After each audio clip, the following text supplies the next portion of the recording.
Hey everyone, welcome to Stock Talk for December 20th. So by now, I don't have to probably repeat to yourself, but we are obviously in a bear market. So let's take it as we are and take a look at the S&P 500, what exactly is going on the yearly chart. So this is pretty obvious, the length of the decline. So the one thing I want to tell people about is, first of all, yes, this is a brutal market. This is a pretty scary market, and we're going to the end of the year with many people expecting a rally, and we're not getting it. So, and instead, what we're getting is really panic selling, followed by lower lows, making consistently lower lows on a daily basis, and this is what we really call panic. And you can see what happened is pretty much every single day for the last 1, 2, 3, 4, 5, 6, 7, almost 1, 2, 3, 4, 5, 6, 8 days. These are all red candles showing that we were unable to push to the upside. Not even a single rally. So let's talk about what's heading on right now. Now remember, in the previous video I talked about how the bottom edge of my support is at 247. So we hit 247 today. We came down, bounced off of it, and recovered. So we closed right at the bottom range of my support level, and your question is probably like this: Kevin, do you think this is over? But I would like to point you to the 1 year, the daily chart, the intraday chart, showing that there is really no capitulation sell-off. What you can see here is we came down, but this is not the volume we want to see for capitulation sell-off. In addition, what you can see is when we try to push higher, we got pulled right back down again, and then we closed the day pretty much in the negatives again. The S&P 500, you can see, lost over 1.5%. So now let's talk about downside targets, because what's happening right now in a bear market is that every news that comes out will be perceived pretty much as negative. Any good news that come out might also be perceived somehow twisted to be negative. Similarly, when we hit on a bull run, any bad news that come out might be perceived as okay in that day or the next few days. So here we are in a pretty nasty downtrend. So here's the thing. Did fib levels on here, and what you can see is we have a fib level at 38.2 at 251.20, as well as a 50% 237.77. So these fib levels won't really mean that much unless what you do is correlate this, in my opinion, with support levels. So now remember, in a bear market, in this kind of case, support levels can get sliced through like butter. What I mean by that is what you can see here is, while this was a definitive support level, let's say 263 was the first definitive support level, then we had the break over here at 256.50, and now we're at 247. This is the completion of the bear flag pattern. If you take a look at this is the completion of the bear flag pattern, but we do not have any sign of a reversal. So let's talk about downside targets, and these are just targets because we can easily slice through them in a bear market, and just be careful in this case.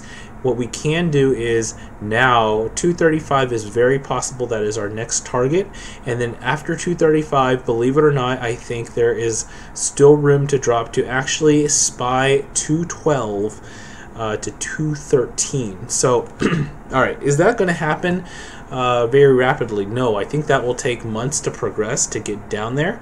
However, in this case, what you can see right now is we are oversold. And what I mean by oversold is we are significantly below the 20 period moving average on the weekly chart. So what you can see is, here's the 20 period moving average curving down, and usually at some point, and this is what we call a bear market rally back to the upside, and this is just a temporary rally, is that we push to the 20 period moving average, perhaps test it around that area before yet another rejection and for it to come lower. Now the big question is, when is that rally going to occur, and at what spot is it going to occur from?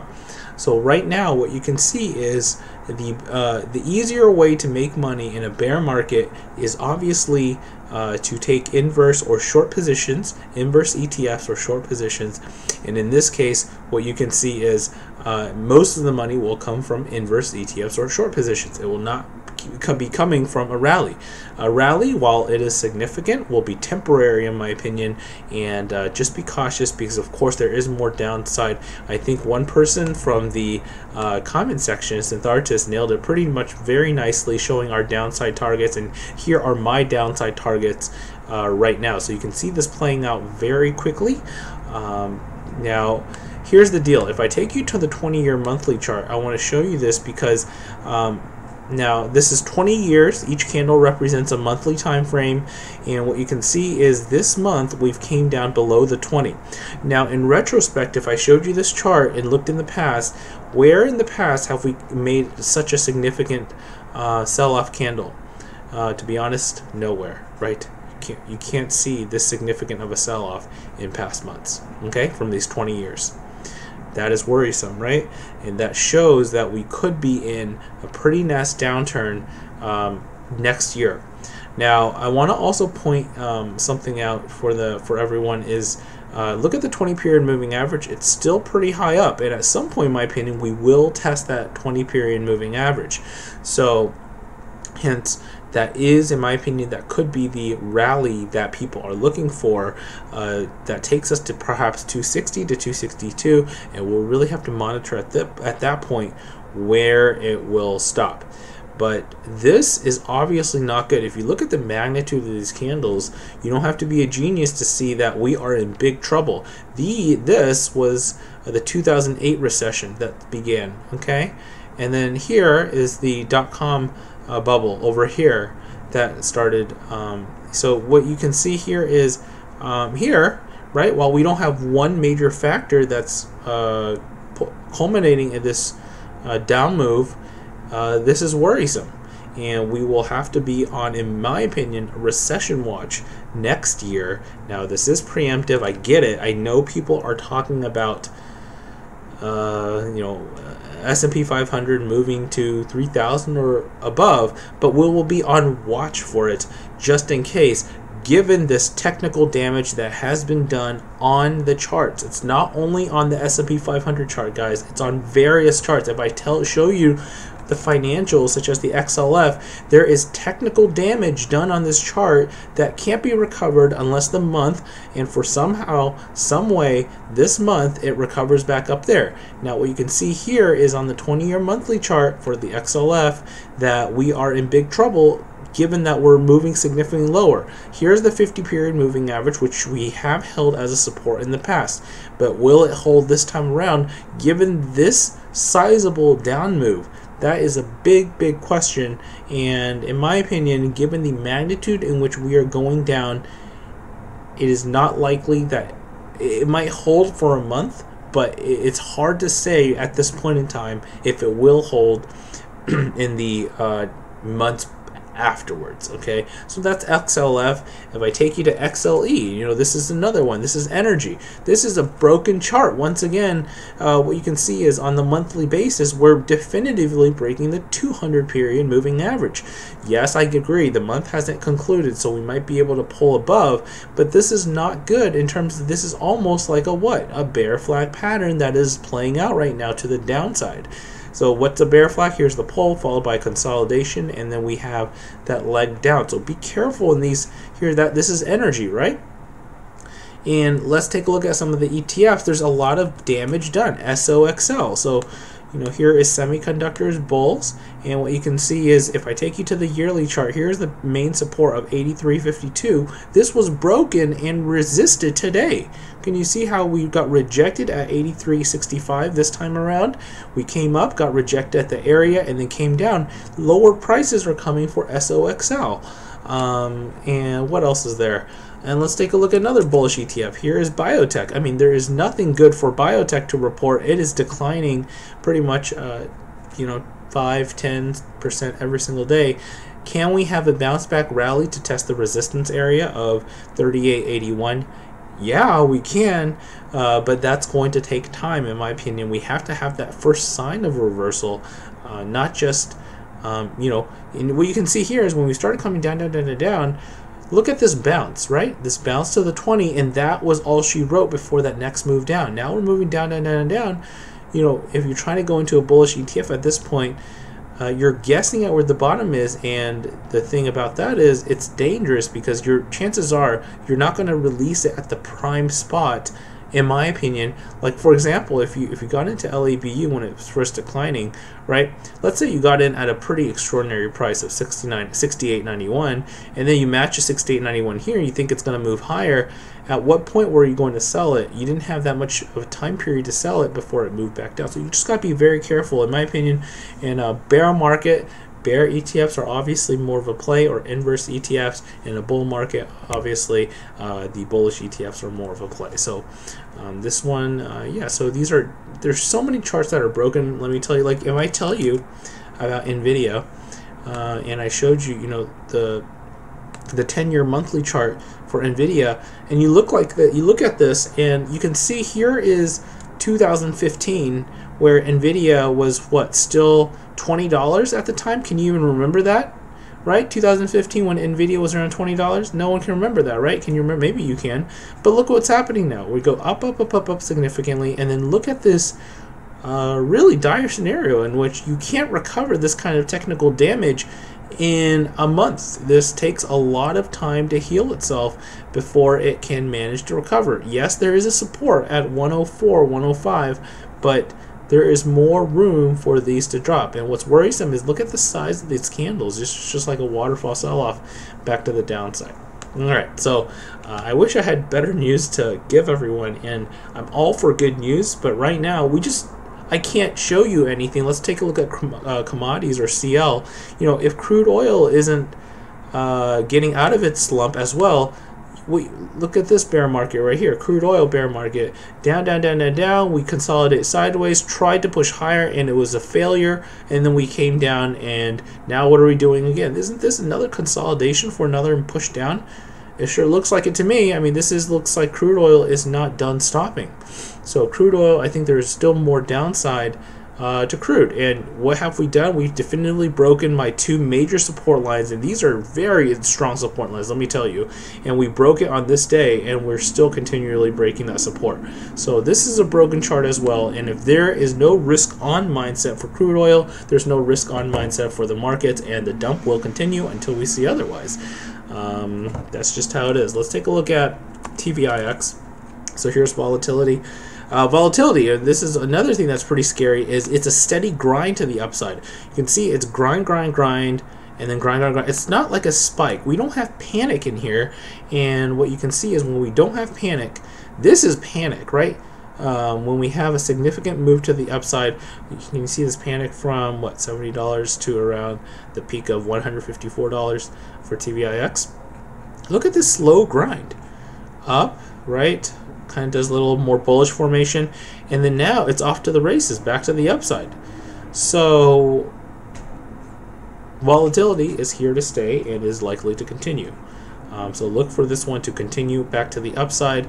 So if volatility continues to move to the upside, and what people are waiting for right now is a capitulation sell-off, and we are not getting it. What we are getting is a steady pounding of sell-offs, steady algorithmic sell-offs, day after day after day, and any potential rallies get sold off into it.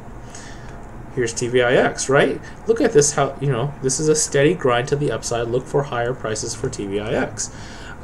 Let's take a look at natural gas. So here's natural gas, and what we see from natural gas is here's it on the yearly chart, and what is it doing? It's consolidating sideways at a support level. So I actually adjusted the support level to correspond with this breakup candle and the support levels here, 3.566. So that is the support level. What you can see is it's attempting to push higher, but it's so far not able to push over the 20-period moving average. So while this is a support, this is usually likely to push lower in the near term than higher until we can break over the 20-period moving average. So look for this one. If this continues this way, this one is likely to drop to the downside given its current momentum. 4/GC, and this is interesting because gold, the gold is at 1267 resistance. We got rejected off that level, and we came down into 1263.4. So you can see that what's happening is as markets are declining, people are flocking to gold for some safe haven, I guess. And this is have been pushing up to the upside and will, in my opinion, continue to push to the upside. While we failed to get over the resistance this time around, it will eventually get over the resistance. Your next resistance target is, in my opinion, 1286.8. Okay, so that's that. All right, let's talk about what I'm doing in the group. And I know a lot of you might have tickers for me to look at, but right now, let me just say that for the tickers to watch, especially bullish tickers, they are, in my opinion, just got to wait on those because we are in almost like a crash type scenario in which the markets are tanking. You don't want to, in my opinion, try to pick the bottom, because if you try to pick the bottom, it's not going to be the bottom, and you'll eventually get trapped with other long positions. So a good strategy, in my opinion, is wait off to the side. If you are already in the markets again, you decide what you want to do. There's a couple of options in this case, in my opinion.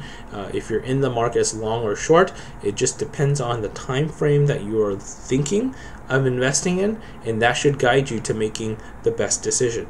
Now, let me tell you a little bit about what we're doing in our group, in our Discord chat. So in our Discord chat, what we're doing is really analyzing every single day by itself and looking at if we do have a capitulation-like move. This is what we monitor on, in my opinion, a daily basis, and on an hourly and even on a minutes basis because of this move. So we also look at the longer-term charts and see potential bounce targets once we get there, right? But right now, the tone is extremely bearish, and I get it. You look at the S&P 500, we haven't had this kind of correction in a while. It's wild out there, and just be careful. Whether you're going long or short, be careful. Try not to get the emotions best of you, because trust me, there are people who accumulated at 270 plus, okay, on S&P 500 that are probably still holding it. There are people who are doing that. Might not be the best strategy, but if they're holding it and looking 2 years, 3 years ahead of them, then that might be an okay strategy. So think about the thing about, in my opinion, if you try to take out your long positions wherever you got in, the thing about that is then you have to make two decisions, right? If you take out your shares, you have to think about when to go back in again if you're still invested in the markets. That's two decisions, and that might be a difficult decision to make. So it really depends on your time span, but see what you want to do.